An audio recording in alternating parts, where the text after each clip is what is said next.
Hi dreamers of a better Luton. If you've been following me on my social media accounts at I'm Doable for the past few months, then you'll know that I've been talking about the release of my first feature-length film for quite a while now. And no doubt you'll have been asking yourselves, when's it ever going to get released? When am I ever going to finish this film? I know I've been asking myself that question. So, in this video, you're going to see what's already been done and what else needs doing to make this film ready for release by seeing what I see on my Mac. Not only that, but you'll also get a sneak preview of snippets that you'll see in my first feature-length film once it gets released, i.e.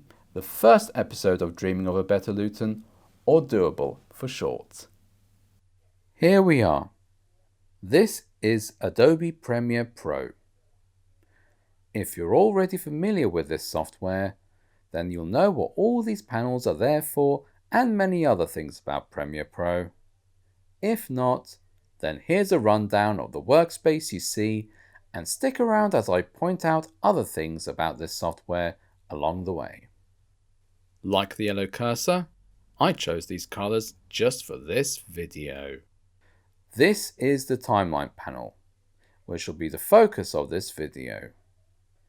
Above it is the program monitor panel. Everything that's on the timeline should also appear in the program monitor. As below, so above. Or was it the other way around? Either way. Here you can click play to see what your changes look like in motion. Oh, by the way, when it comes to playback resolution, I usually keep it on 1/4 resolution instead of full resolution because this sequence in my Premiere Pro project under this name has a lot of data and my Mac is not the strongest Mac out there. If I did have it on full, then the chances of this application lagging and even freezing will increase. And as for all these colorful things on both the timeline and the program monitor that cannot fail to catch your eye, they're markers. And as the name suggests, they mark things. Example, to remind me to do something to any of these video clips or sound clips. And before I carry on, this is the 2023 version of Premiere Pro, which is 2 versions ago. You see, I've been so busy with this project in this version of Premiere Pro that I haven't got round to using the 2024 version, let alone the newest 2025 version of Premiere Pro. Sad in a way, but there you go. So here's the timeline panel, where I've put together all these video clips, sound clips, and other items into a sequence in order to tell the story I want to share with the whole world, i.e. my dream of a better Luton. As you can see, I've put a lot of things into this sequence, mainly because I've got a lot to say.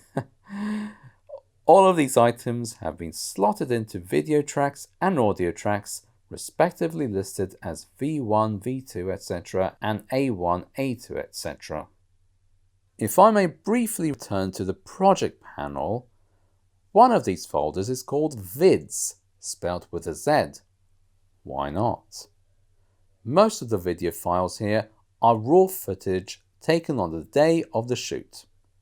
Many of these video files, as you can see, begin with NKPA. That's the abbreviation for No Capa, which is the name of a YouTube channel run by the very guy who took all these shots for me and along with me, Edgar Aizpurs from Latvia. Links to his socials in the description below. Of course, not all the video files here are raw footage. This one was downloaded from Motion Array, known to many video editors the world over for stock footage, stock images, royalty-free soundtracks, and stock sound effects available upon subscription. Just to be clear, I'm not being sponsored by them to say this. The reason why I've downloaded this video file from Motion Array for this project is because it's relevant to the town's well-known and much-loved Luton Town Football Club, aka the Hatters, which is mentioned in the film. By the way, even though this video offers a sneak preview of what you'll see in the final cut, many of the names of the video and sound clips in both the project and timeline panels have been blurred in this video so as not to reveal too much to you at this time.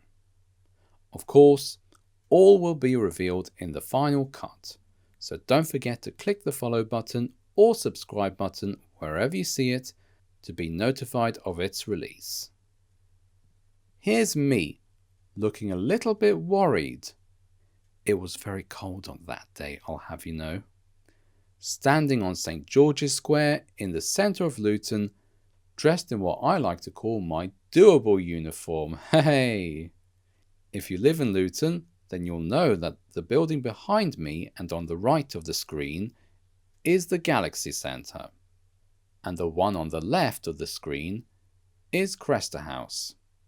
Oh, and there's this bus stop between them. And here are a few more snippets. The Galaxy Centre again, taken by my camera operative Edgar Aizpurs from this angle, i.e. on the other side of Manchester Street. Yes, this street is called Manchester Street. There's a Liverpool Street nearby. Check it on Google Maps. And there's that bus stop again. This shot was taken back in 2023, while this piece to camera was taken at the beginning of 2025.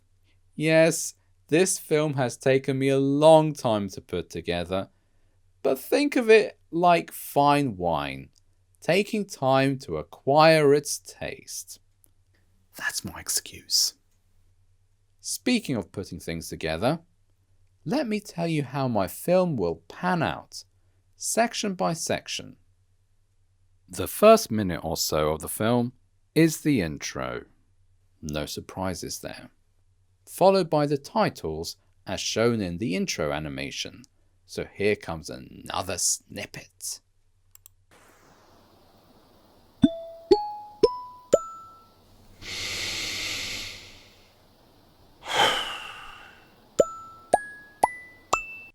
And that's all you're going to see in this video, I'm afraid.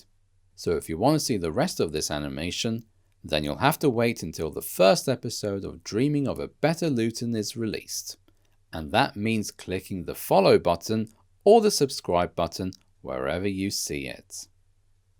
One of the two main parts of each episode of DOABL is the reality, where I talk about a given situation. Example, no purpose-built theatre in Luton, or the state of Luton Railway Station, the town's central train station. The second main part of each episode is the dream, the solution I have in mind for the situation discussed in the foregone part. This section is also further broken up into smaller parts, two of which focus on the issues of the cost and location of the solution. Here's another snippet, one that I spent hours trying to get right.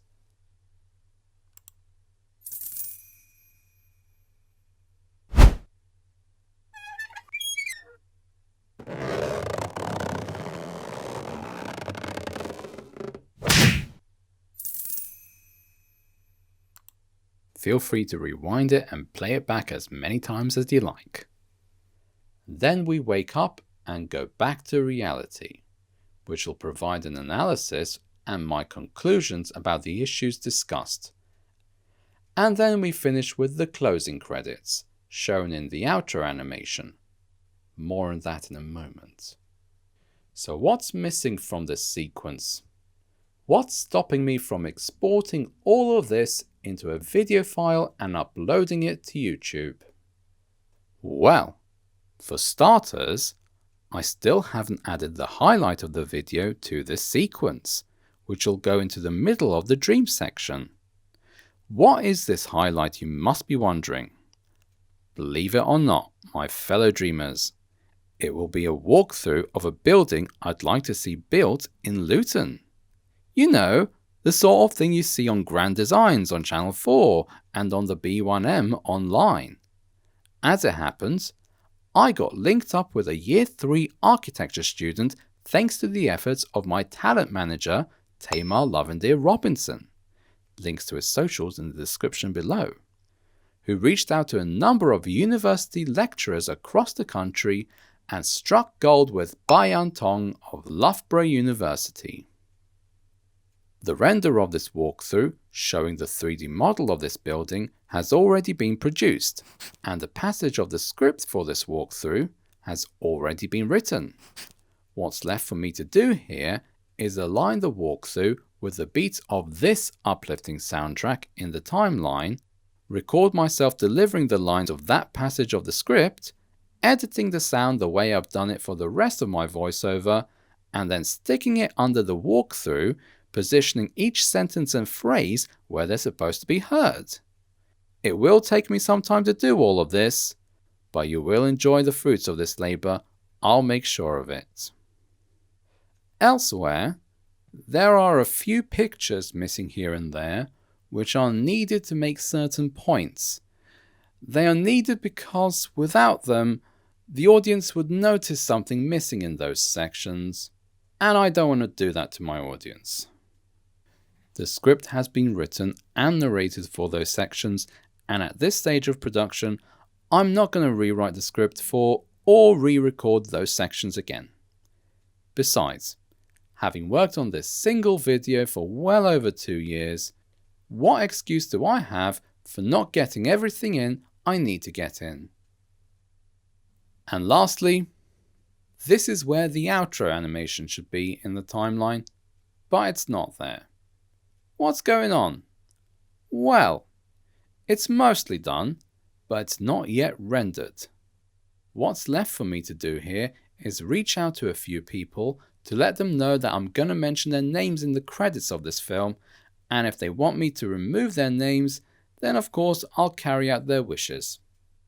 Also, it's missing a certain element, which will be revealed in the final cut upon release. All I'll say about that element is that it's a piece of music. That's all. So click the follow button or subscribe button wherever you see it to find out what that sound will sound like in the final cut. Thanks for sticking around. Now here comes the outro for this video. I hope this video clears things up for you, my fellow dreamers of a better Luton. So if you like what I do and you want to show your support for my work with a one-off donation, then go to my Ko-fi page, link in the description below, where each cup of coffee costs £3 and you can buy as many cups of coffee as you want as part of your one-off donation to me. Like, comment, share and follow, and stay tuned, because DOABL is coming soon to a video sharing platform near you.